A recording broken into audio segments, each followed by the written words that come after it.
It was a far from normal day at one school in D.C., where one D.C. area high school senior. This morning, we were at Blue High School in Southeast as one lucky senior was awarded a Trachtenberg Scholarship.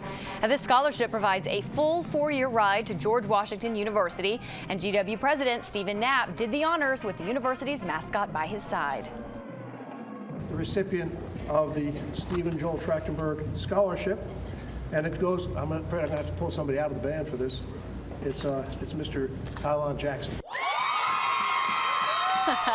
Well, Tylon Jackson, you see him there, is one of 8 college-bound D.C. high school seniors that will receive full scholarships worth more than $200,000 each to go to GW this year. So